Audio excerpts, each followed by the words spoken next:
I have heard it said that the advent of the neurocalometer brought about this period of depression.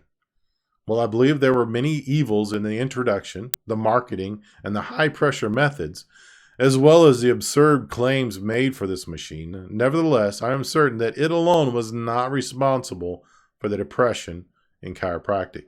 I need point to but one fact to establish the truth of this assertion. The fact is that the period of depression had already set in about 2 years prior to the advent of the neurocalometer.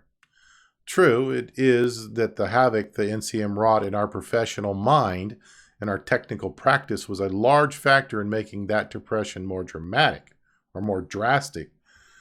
Yet it cannot be said that herein lay the cause. I've heard it said that mixing was the cause of our depression. I can't agree with that. I must agree that unintelligent mixing was in many cases very harmful. But at the same time, we must recognize that fanatical claims made by those who do not mix was also a large factor in our troubles. The cause of depression was accumulative. It rested on no single mistake. Rather, it rested on the aggregate of all of our mistakes. There we go. History of Chiropractic, Its Origin, Development, and Reconstruction by Dr. Harry E. Vedder, president of Lincoln Chiropractic College in Indianapolis, Indiana. Like I said last time, this is very interesting, the connection here, because I practiced in Lafayette, Indiana for 14 years. Well, for a while. No, 8 years. Anyway, it was a long time I was there. And then Lincoln merged and became part of what's now Logan, and that's where I graduated in 1992. When this period of slipping began, we were frightened. Chiropractors hardly knew what was happening. They were ready to grasp at almost any straw. At this time, more than any period in our history, our profession was ripe for exploitation. It was exploited by numberless men having this or that instrument to sell, holding forth the hope that by its purchase, prosperity would be restored. Millions of dollars, again, this is 1935, so hundreds of millions, billions of dollars, were paid out by our profession in an effort to bolster up their decreasing practices. In many cases, they were led to believe that some machine could act as a substitute for knowledge. Let us make no mistake about one salient fact. No machine was ever built that can substitute for brains, for judgment, for reason, for knowledge, and for skill. During this period of depression, there was a vast loss of confidence. Chiropractors were bewildered. They were frantic in their efforts to grasp something solid. Regrettable as it is, they lost confidence in themselves. Many of them lost confidence in their fellow practitioner, yet more regrettable than all of that is the fact that many of them actually lost confidence in chiropractic. That is so true today, still. Organized medical attack. During this period, basic science laws were introduced. They were immediately successful in the few states which first tried them. Later on, when chiropractors again began to reestablish their morale, they offered the type of opposition which has been successful in killing all basic science efforts. Organized medicine saw the disorder in which our ranks had been thrown. Organized medicine took immediate advantage of that condition. They recognized that our morale was shattered. They recognized that our faith in ourselves, our fellow practitioner, our leaders, and even in our profession was badly shaken. They saw that chiropractors were, many of them, convinced that chiropractic was doomed. Never was a more destructive pronouncement made, nor one more calculated to hearten the forces of organized medicine, than the pronouncement within our own ranks that chiropractic was doomed. Panic resulted. Panic which carried us down until it seemed there was no hope for recovery. Reason appears, reconstruction. Yet in this drastic period of depression, of darkness, of gloom, there were in the making forces of rehabilitation.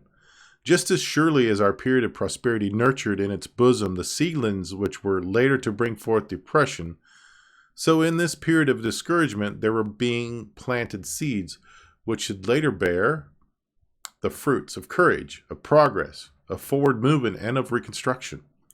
Like cattle in a storm, we huddled together. We began to forget our petty differences. We began to see that we had been kept apart, not so much by real barriers as by artificial barriers kept constantly before our eyes by selfish interests without our profession. We learned that real barriers did not exist except in the imagination. Hand began to grasp hand. Professional brother began to support professional brother. A spirit of common self-defense began to pervade our ranks. A chain was being forged which should carry us forward and upward into our period of Reconstruction. New leadership. As in every crisis, new leadership was formed. New strength was developed and new ideals prevailed.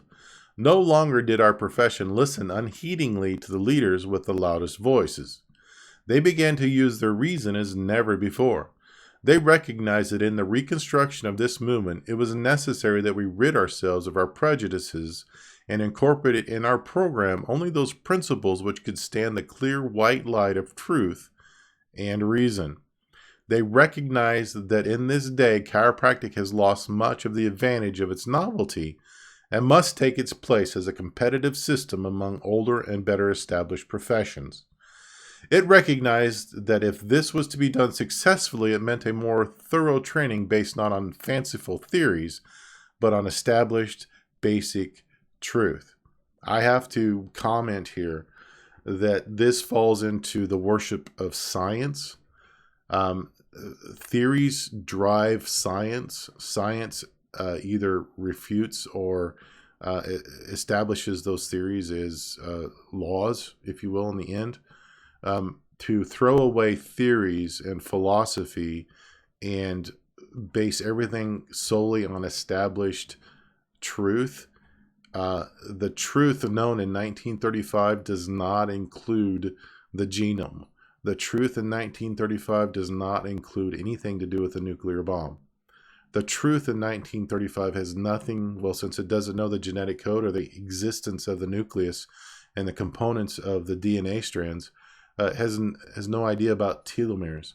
It has no concept of quantum mechanics and quantum connection and quantum spin and those kinds of things. So I really want to point out here that I strongly disagree with this statement that I just read, because this is where that Cartesian dualism of how we view the world took over the profession, according to how he's describing it, where logic and reason are more important than theories and philosophy. They can't be.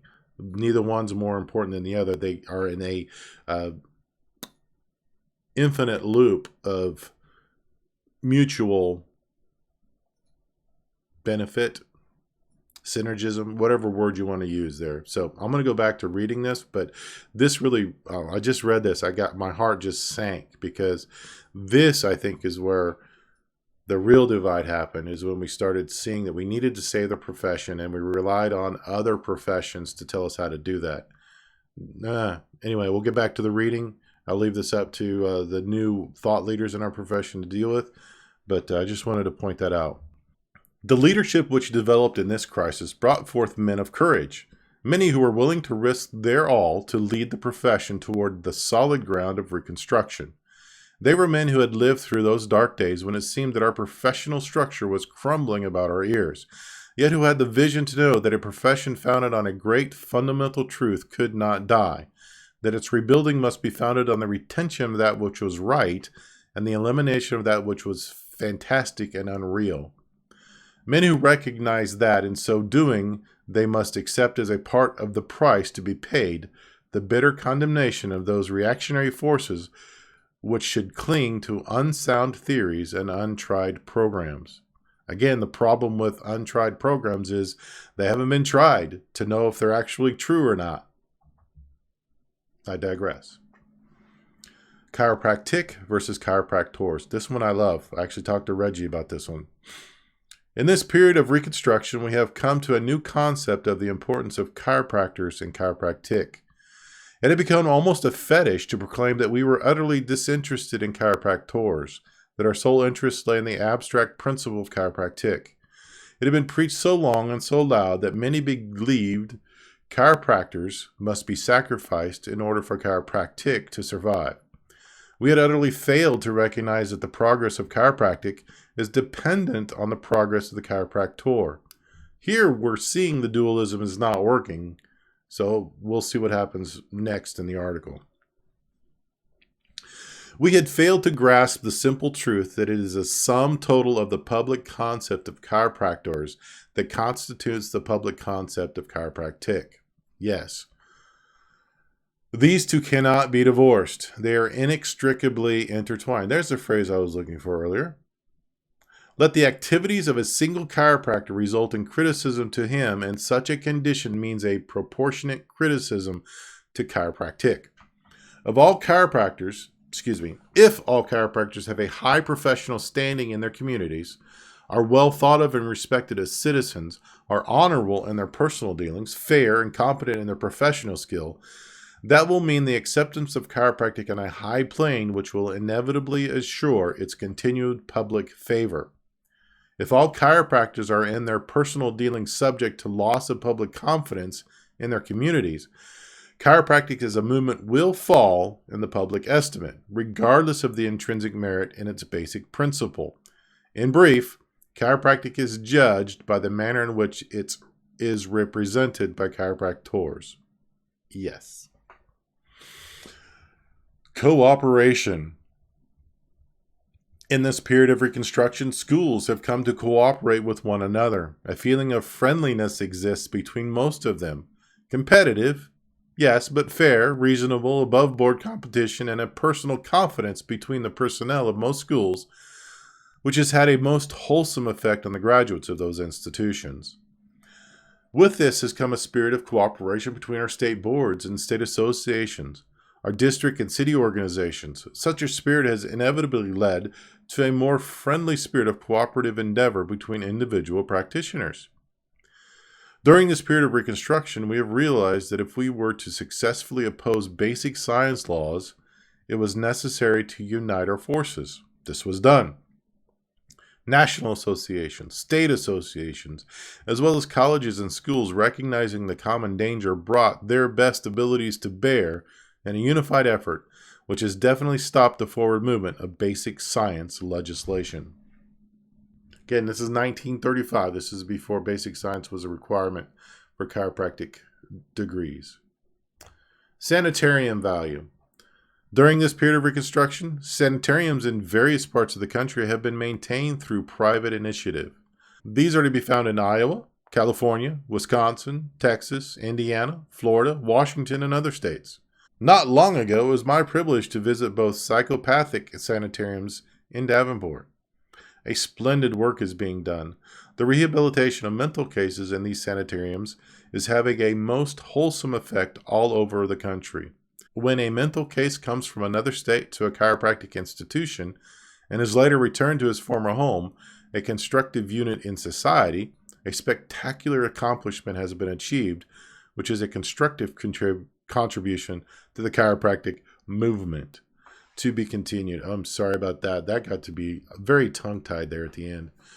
So that is the end of that July article, again in the Chiropractic Journal. Was that the name of it? Yeah, Chiropractic Journal. So again, I see some of the Cartesian dualism developing here, and the reliance and the worship of the science is settled. We can't do any more science. That's a dangerous thing. I think our history is borne that out. So I'm looking forward to read the next one and see what's going on with that. Oh, this collar just won't leave me alone. It's been bothering me all day. Anyway, thanks, guys. Appreciate it. Bye-bye.